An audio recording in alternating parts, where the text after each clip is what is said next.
Бойлар сабасының күп функциялы үзәге янында урнашкан бина тулы куәтенә эшли башлады. Шушы көннәрдә район башлыгы Рәис Нургали улы Миннаханов әлеге бинада хезмәт куючы оешмалар эшчәнлеге белән танышты. Тулырак алдагы сюжетта.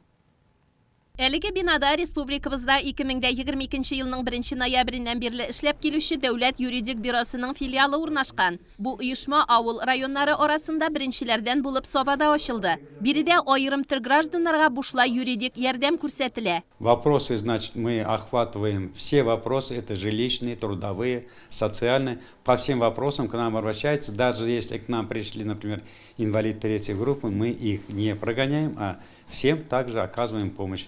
Если даже они не подпадают под категорию граждан, которым мы оказываем, но мы всем оказываем правовую помощь.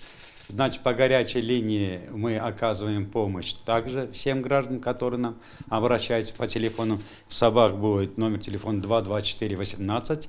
Это могут сюда звонить не только жители Сабильского района, но также близлежащих районов. Это Тюлячинский, здесь рядом Мамадыш, Кукмар и так далее. Вот эти районы могут сюда не только звонить, но и приезжать.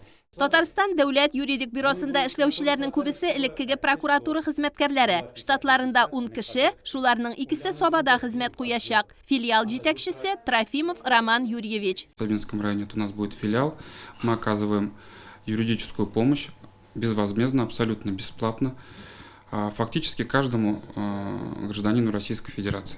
То есть это малоимущие, инвалиды первой и второй группы, члены СВО, участники специальной военной операции, малоимущие граждане. У людей бывают и специфические вопросы. То есть в основном люди интересуются, какие положены им социальные гарантии, на что они могут полагать. Также есть вопросы имущественного характера, такие бытовые вопросы, как наследство, раздел имущества. Вкратце как-то так. Бинаның күп функциялы үзәк янында урнашуы уңай күренеш. МФЦга йомыш белән килгән кеше биредәге белгечләргә дә мөрәҗәгать итә ала. Район башлыгы халкыбыз сыйфатлы юридик ярдәмгә мохтаҗ булуын ассызыклады. Бүгенге көндә дөресендә юридик булышу үзебезнең халкыбызга бу мохтаҗлык көннән-көн күбрәк туып бара. Инде безнең заманалар үзгәреп бара, бүгенге көндә яңалыклар, законнар үзгәрешләре һәм инде буларны дөрес итеп кулланып, халыкка кыскада дөрес итеп аңлатыр өчен шушы ярдәм бинасын булдыру өчен дәүләтебезгә бик зур рәхмәт. Федераль программа нигезендә башы җиңел түгел, беренчедән белгечләр кирәк. Икенчедән инде менә хезмәтне куяр өчен бүгенге көндә менә шундый биналар булуы, уңай булуы, ул бик зур әйбер инде шуның өчен. Булган игелеген күреп, халыкка беренче ярдәмнәрне күрсәтү юридик яктан шулай бергә матур итеп яшәргә язсын. Җитәкчеләребезгә рәхмәт.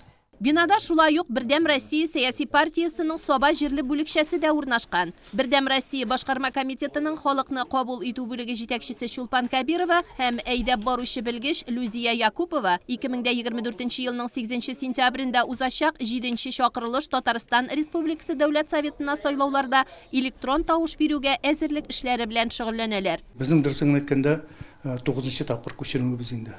Біз телерадиокомпанияда 3-нче этажында бер бүлмәдә утырдык. Элекке соцзащита управления сельскохозяйства зданиесында да утырдык, Карамолда да, Бытовойда 2 этажында да. Монсы яңа бина. Сразу күренеп тора инде, искиткеч әйбәт урын, искиткеч әйбәт бинада эшлибез. Теге дөрестән дә яңа здание, зирәк җаваплылыкны да арттыра кебек. Біздің шул элекке здание дип әйтгәндә, Россельхозбанк зданиесында 2 этажлы зданиеда аста общественный приемный бар иде. Общественный приемныйга депутатлар киләләр, Госдума Госсовет депутатлары, алар халык белән очрашалар иде. Менә безнең һәр халыкка килергә кирәк була инде депутатлар белән очрашырга, беренче зданиега. Без көтеп калабыз. Һәр вакыт шат булыша алганыбызга. Биредә хезмәт куючылар эшләргә уңай шартлар тудырганы өчен район җитәкчелегенә зур рәхмәтләрен җиткерде.